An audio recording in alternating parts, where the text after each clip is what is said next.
علیکم، میں امداد سمرو۔ گزشتہ دنوں لاہور کے ایک بڑے گھر میں ایک بڑی شخصیت سے کچھ ملاقاتیں ہوئی ہیں، اور ان ملاقاتوں سے جو خبر نکلی ہے وہ بڑی اہم ہے۔ پاکستان کے موجودہ قومی منظر نامے پر بڑے گہرے اثرات اس کے مرتب ہوں گے۔ ملاقات میں کیا مسئلہ رکھا گیا تھا، کیا سوال رکھا گیا تھا اور کیا جواب تھا، اس پر بات ہوگی۔ اور دوبارہ ٹروتھ اینڈ ریکنسیلیشن کمیشن کی بات ہو رہی ہے۔ میثاق جمہوریت کے نامکمل ایجنڈا کی، یعنی سزا اور جزا سے مسئلہ حل نہیں ہوگا، بلکہ مسئلہ حل ہوگا کہ سب اپنا اپنا دامن جھاڑیں، سیاستدان ہوں، جرنیل ہوں، ججز ہوں یا بیوروکریٹس، سب اپنے اپنے گناہ ثواب سامنے رکھیں، گناہوں پر معافی مانگیں اور ثوابوں کا کریڈٹ لیں۔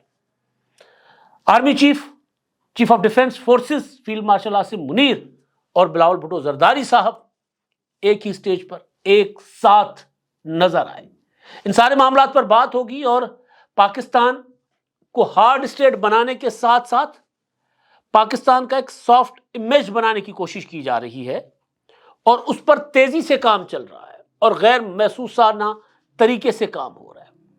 پھر وہ کھیلوں کے میدان ہو یا میوزیکل ایونٹس ہو یا پھر بسنت کی بحالی ہو، دوبارہ بسنت منانا ہو۔ بسنت یعنی لاہور کی زندگی، لاہور کی جان، اور پوری دنیا میں پاکستان کی پہچان، بلکہ اس پورے خطے کی پہچان بسنت، اور وہ بھی لاہور کی وجہ سے۔ میں جب نیا نیا لاہور میں آیا تھا تو یہاں پر بسنت منائی جاتی تھی 2000 میں۔ کچھ بسنتیں میں نے بھی منائی دیکھی، ظاہر اس میں خونی ڈور کی وارداتیں بھی تھیں، لیکن ساتھ ساتھ کچھ اور آوازیں بھی تھیں، تو دونوں نے بسنت پر پابندی لگوا دی تھی۔ لیکن اب تقاضے کچھ اور ہیں۔ جنہوں نے ہمیں ایک خاص رنگ میں رنگا تھا وہ اب بدل رہے ہیں، اپنے آپ کو لبرل بنا رہے ہیں، تو لہٰذا ان کی ضرورت ہے کہ ہمیں بھی اسی رنگ میں رنگا جائے جو ہمارا پہلے تھا، ہمارا خاصہ تھا صدیوں سے۔ ثقافت، گانا بجانا، بھنگڑے، ڈانس، ہو جمالو، لڈی ہے جمالو، یہ ہمارا خاصہ تھا۔ وہ ہم سے چھین لیا گیا، اور پھر اس کی جگہ پر نفرت، تقسیم، فرقے واریت، لسانیت، انتہا پسندی، اور پھر اس سے جنم لیا خودکش حملوں نے، دہشت گردی نے۔ تو لہٰذا سوسائٹی کو نارمل کرنے کی کوششیں بھی ہو رہی ہیں۔ میں نے آپ کو خبر دی تھی، فیلڈ مارشل عاصم منیر صاحب امریکہ گئے ہوئے تھے۔ یہ ان دنوں کی بات ہے جب پاکستان تازہ جنگ جیتا تھا انڈیا سے، اور جس دورے کے دوران فیلڈ مارشل عاصم منیر کی صدر ڈونلڈ ٹرمپ سے ہوئی تھی ملاقات۔ اسی دورے کے دوران انہوں نے پاکستانی ڈائسپورا سے ایک ملاقات کی تھی، اور اس ملاقات میں شامل کچھ میرے دوست بھی تھے۔ تو میں نے ان سے پوچھا تھا، تو انہوں نے کہا کہ باقی باتیں تو تھیں انڈیا کے متعلق، پاکستان کے اندر سیاسی عدم استحکام، دہشت گردی، لیکن ایک بات انہوں نے جو کی وہ یہ تھی کہ جی میں جب جوان ہو رہا تھا یا اپنے بچپن میں نے دیکھا کہ راولپنڈی کے سینما گھر آباد ہوا کرتے تھے، تو میں چاہتا ہوں کہ وہ دور دوبارہ واپس آئے۔ انہوں نے کہا تھا کہ میں نے دیکھا راولپنڈی کی بازاروں میں کہ عاشورہ محرم کے دنوں میں سنی سبیلے لگایا کرتے تھے، تو میں چاہتا ہوں کہ پاکستان میں وہ رواداری واپس آئے۔ تو آہستہ آہستہ اس پر کام چل رہا ہے، اور آپ دیکھیں گے کہ اب آپ کو تیزی کے ساتھ یہ ایکٹیویٹیز دوبارہ بحال ہوتی ہوئی نظر آئیں گی۔ لیکن آج میں اس سارے معاملے کے ساتھ ساتھ، کیونکہ یہ مجھے اس لیے ذہن میں آیا کہ کراچی میں ایک بہت بڑا ایونٹ ہوا، نیشنل گیمز کا ایونٹ تھا، نیشنل گیمز 2025، اس کے جو اختتامی تقریب تھی اس میں chief of defence forces Asim Munir صاحب اور بلاول بھٹو زرداری صاحب ایک ساتھ تھے، اور دونوں نے تقریب میں شرکاء کے لیے مکہ لہرا کر اور اس کا جواب دیا، ان کی تالیوں کا، اور وہ تصویر بلاول بھٹو زرداری صاحب نے خود اپنے ٹویٹر ہینڈل پر جاری بھی کی۔ تو اس پر میں بات کروں گا، لیکن پہلے کچھ چیزیں جو پاکستان میں تیزی سے ہو رہی ہیں اس پر بات کرنا چاہوں گا۔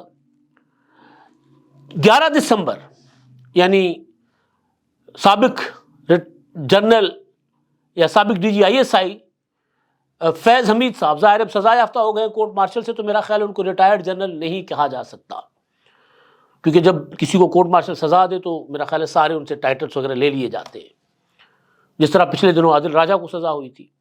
تو بہرحال وہ بھی میں شاید والی بات اس لیے کر رہا ہوں کہ جو ISPR نے پریس ریلیز جاری کیا تھا اس میں ایسا کچھ ذکر نہیں تھا، لیکن ایک عام خیال یہ ہے کہ جب سزا کسی فوجی افسر کو کورٹ مارشل کے ذریعے ہو تو پھر ان سے ٹائٹلز بھی واپس لے لیے جاتے ہیں۔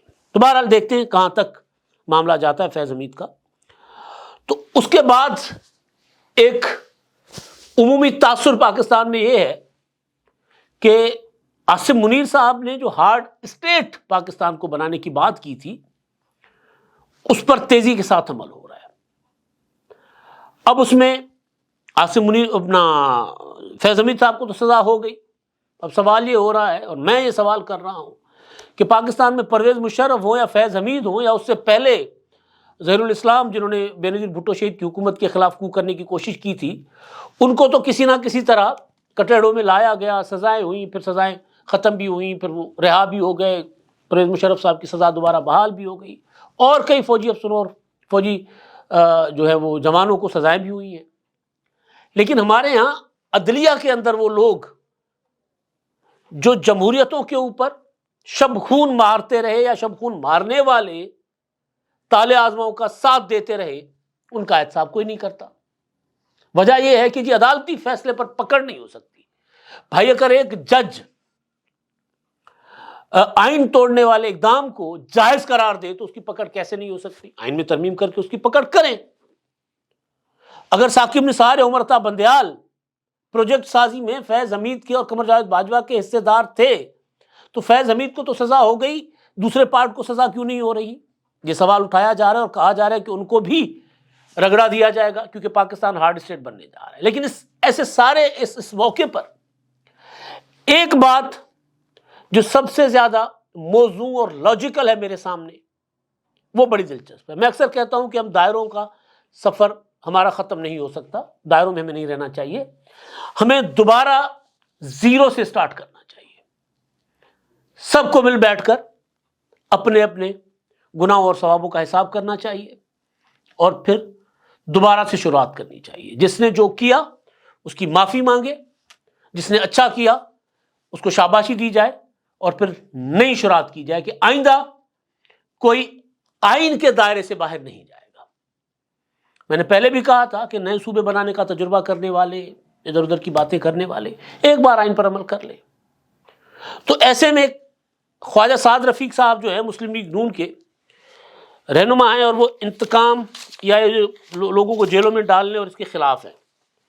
ان کا ایک ٹویٹ تھا، وہ اکثر آواز دروں کے عنوان سے ٹویٹ کیا کرتے ہیں، ایک بلاگ کہہ دیں وہ لکھا کرتے ہیں اپنے ٹویٹر ہینڈل پر۔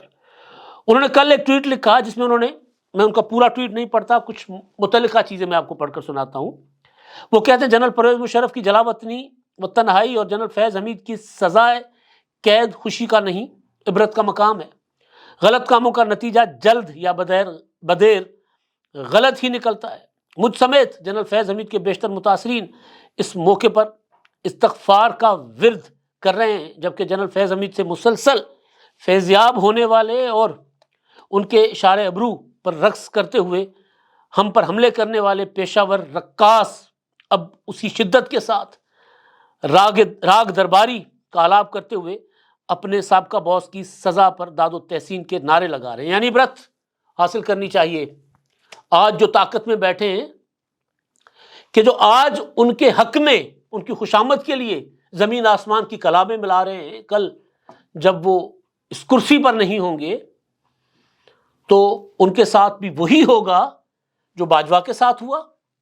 عمران خان نے نیوٹرل، غدار، میر جعفر، میر صادق کیا کیا نہیں کہا، یا وہی کہ فیض حمید سے فیضیاب ہونے والے کہتے ہیں ہم کبھی ملے ہی نہیں، تو عبرت کا نشان بننا چاہیے۔ وہ کہتے ہیں یاد رہے، عبرت حاصل کرنی چاہیے۔ وہ کہتے ہیں یاد رہے کہ پاکستان کے جمہوری نظام اور آئینی حکمرانی کو تلپٹ کرنے والے یہ دونوں افراد تنہا نہیں تھے، بہت سے جرنیل، جج، جرنلسٹ اور سیاستدان اس بگاڑ کا حصہ ہیں، ان کے سہولت کار اور بینیفیشری تھے۔ ہم چاہتے ہیں کہ پھلتے پھولتے اور چلتے پاکستان کو بریکس لگوانے والے اور جمہوری عمل کو ڈیریل کر کے پاکستان کو ناقابل فہم اور عجیب الخلقت جمہوریت کی جانب دھکیلنے والے تمام کرداروں کا محاسبہ ہو، مگر معلوم ہونا چاہیے کہ یہ معاملہ محض جنرل فیض حمید کی سزا پر نہیں رک سکتا۔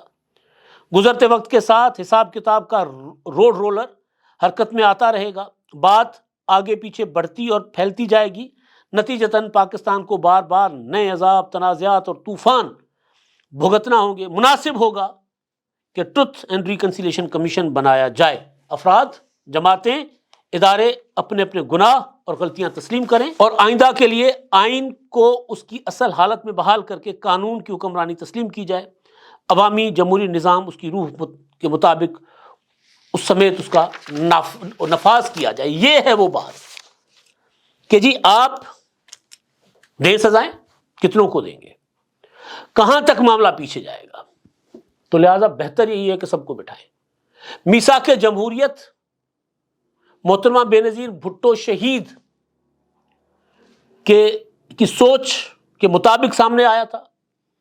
نواز شریف صاحب نے ان کو محترمہ کے ساتھ ہاتھ ملایا اور دونوں تجربہ کار سیاستدانوں نے، جنہوں نے اسٹیبلشمنٹ کا کبھی ساتھ دیا، کبھی اسٹیبلشمنٹ کا نشانہ بنے انتقام کا، دونوں انہوں نے ان کے پاس تھے تجربے، تو انہوں نے فیصلہ یہ کیا تھا کہ یہ کرنے کے بجائے بہتر ہے، ایک دوسرے کے خلاف انتقام لینے کے بجائے بہتر ہے کہ ہم طے کر لیں کہ ملک کو آئین کے مطابق چلانا چاہیے۔ ہم طے کر لیں کہ آئی ایس آئی ہو یا کوئی اور ایجنسی یا ججز ہوں یا جرنیل ہوں یا بیوروکریٹس ہوں، ان کا سیاست سے کوئی تعلق نہ ہو۔ ہم طے کر لیں کہ ہم کسی بھی اسٹیبلشمنٹ کی جو سازش ہے اس کا ایک دوسرے کے خلاف حصہ نہ بنے، اور پھر ٹروتھ اینڈ ریکنسیلیشن کمیشن بنائیں اور اس کمیشن کے تحت سب اپنے جرائم، اپنی غلطیوں کی معافی مانگیں تاکہ پھر آگے بڑھا جائے۔ ورنہ اگر ہم سزائیں دیتے رہیں گے، مقدمات چلاتے رہیں گے تو ملک آگے نہیں بڑھ سکے گا۔ پچھلے دنوں جب 27ویں ترمیم ہوئی تو بلاول بھٹو زرداری صاحب نے کہا کہ 27ویں ترمیم ہو گئی، اچھی بات، آئینی عدالت ہمارا مطالبہ تھا میثاق جمہوریت کے اندر، اس کا قیام ہو گیا، اچھی بات، لیکن ابھی میثاق جمہوریت کے اہم نکات باقی ہیں جس میں انہوں نے ٹروتھ اینڈ ریکنسیلیشن کمیشن کا ذکر کیا تھا۔ تو معاملہ جب تک اس طرف نہیں بڑھے گا، ہارڈ اسٹیٹ ہو، سافٹ اسٹیٹ ہو، کچھ جو آپ نام دے دیں، پھر یہ دائرے کا سفر ہے جو ہم ختم نہیں کر سکیں گے۔ تو لہٰذا ہمیں اس طرف جانا ہی پڑے گا، اور خواجہ سعد رفیق بالکل ٹھیک کہہ رہے ہیں۔ اچھا جی، اب آگے اگلا معاملہ جو میں آپ کے سامنے رکھنے جا رہا تھا وہ یہ ہے کہ کراچی میں جو نیشنل گیمز ہوئی ہیں وہاں پر بلاول بھٹو زرداری صاحب اور عاصم منیر صاحب ایک ساتھ تھے بیٹھے ہوئے۔ اب اس میں بلاول بھٹو نے خطاب کیا اور انہوں نے کہا کہ جی پاکستان کا سافٹ امیج اور پاکستان کے اندر کے جو سیاسی تنازعات ہیں اس سے ہٹ کے لاہور سے لاڑکانہ تک اور کراچی سے خیبر تک ہر طرح، ہر پورے ملک سے لوگ جو ہے وہ ایک ہی پلیٹ فارم پر نوجوان آئے ہوئے ہیں، اور اس تقریب میں انہوں نے عاصم منیر صاحب کو اجرک پہنائی، سندھی ٹوپی پہنائی، اور دونوں اسٹیج پر ساتھ بیٹھ کر گپ شپ لگا رہے تھے۔ اب یہ جو ایونٹ ہے، اس ایونٹ کا میں مختصراً یہ میں نے آپ کو آغاز میں بتا دیا تھا کہ پاکستان کو جو انتہا پسندی کا سامنا تھا اس کے لیے ہمارے جیسے لوگ کہتے رہے کہ کلچر، کھیل، ثقافت وہ جو ہے اس کا مقابلہ کر سکتا ہے انتہا پسندی کا، تو اس طرف پاکستان تیزی کے ساتھ بڑھ رہا ہے، جس کی وجہ سے لاہور میں بسنت کی بحالی کا بھی فیصلہ ہوا ہے۔ بسنت اس سال، اگلے سال منایا جائے گا 2 حصوں میں، اور بسنت ایک بڑا خوبصورت ایونٹ ہے۔ ایک میں آپ کے ساتھ بات آغاز میں نے کی تھی لاہور کے ایک بڑے گھر کی خبر۔ ایک تقریب ہوتی ہے پہاڑوں والی سائڈ پہ، وہاں پر ایک بڑا لیکچر ہوتا ہے، وہاں بتایا جاتا ہے کہ ہمیں زیادہ صوبے بنائے بغیر پاکستان ترقی نہیں کر سکتا، آگے نہیں بڑھ سکتا، یہ اٹل ہے۔ تو اس پر بلاول بھٹو زرداری صاحب کا موقف کلیئر ہے کہ جی نہیں، ایسا نہیں ہو سکتا، پنجاب میں جہاں اتفاق رائے ہے پہلے وہاں سے آغاز کر لیں۔ تو بات جب پنجاب کی آئی تو پنجاب کی ایک انتہائی اہم شخصیت سے اسی تقریب کے شرکا نے کی ملاقات، اور انہوں نے ان سے پوچھا کہ جی میں نام لے لیتا ہوں مریم نواز صاحبہ وزیر اعلیٰ پنجاب. ان سے پوچھا گیا کہ جی یہ زیادہ صوبے نئے صوبے بنانے کی بات ہو رہی ہے اور پنجاب کو 4 حصوں میں تقسیم کرنے کی بات ہو رہی ہے, تو انہوں نے کہا یہ ممکن نہیں ہے. یہ بات تو تھی بند کمرے کی جو میرے تک پہنچی کچھ دن پہلے کی بات ہے. لیکن میں اس بات پر جنہوں نے مجھے خبر دی, اس لیے میں نے جب اس پہ سوچا اور پھر میں نے ڈاٹ کنیکٹ کیے کہ جب سیلاب کے دوران پیپلز پارٹی اور مسلم لیگ نون کی لڑائی چل رہی تھی اور مریم نواز صاحبہ کے ساتھ براہ راست, تو اس وقت پیپلز پارٹی کے کچھ لوگ جنوبی پنجاب محرومی یہ وہ بات کر رہے تھے. اس وقت مریم نواز صاحبہ نے کہا تھا کہ جنوبی پنجاب اور شمالی پنجاب وسطی پنجاب کیا ہوتا ہے, پنجاب ایک ہی ہے, ایک مٹھی کی طرح ہے پنجاب, اور میں کسی کو اجازت نہیں دوں گی کہ پنجاب کو الگ الگ ناموں سے پکارے. پنجاب سے پہلی بار یہ آواز آئی تھی کہ جی پنجاب کو تقسیم نہیں کیا جا سکتا. تو کل تک تو میں آپ کے سامنے رکھ رہا تھا کہ سندھ کے اندر سے ریزنمنٹ آئے گی, لوگ نہیں سندھ کو تقسیم ہونے دیں گے. لیکن اب مریم نواز صاحبہ کے متعلق کہا جا رہا ہے کہ وہ بھی اس پروجیکٹ کو یا اس مہم کو رد کر رہی ہیں جو نہ جانے کس کے کہنے پر میاں عامر محمود اور علیم خان نے شروع کر رکھی ہوئی ہے. اب آگے دیکھیں کیا ہوتا ہے. اب تک کے لیے اتنا ہی. اللہ حافظ. کیا آپ ایک بزنس اونر ہیں اور چاہتے ہیں کہ آپ کا برانڈ زیادہ سے زیادہ لوگوں تک پہنچے؟ ہمارے پاس ہے آپ کے لیے ایک بہترین موقع. ہمارے یوٹیوب چینل پر روزانہ ہزاروں لوگ ویڈیوز دیکھتے ہیں. یہ وہی لوگ ہیں جو باخبر, باشعور اور فیصلہ کرنے والے ہیں. اب آپ اپنے بزنس کو براہ راست ہمارے یوٹیوب چینل پر پروموٹ کر سکتے ہیں. پروڈکٹ پلیسمنٹ اور اسپانسرڈ سیگمنٹس کے ذریعے آپ اپنے برانڈ کو لاکھوں پوٹینشیل کسٹمرز تک پہنچا سکتے ہیں. تو دیر کس بات کی, آج ہی اپنے بزنس کو نئے لیول پر لے جائیں. For more information, call us 923338122280.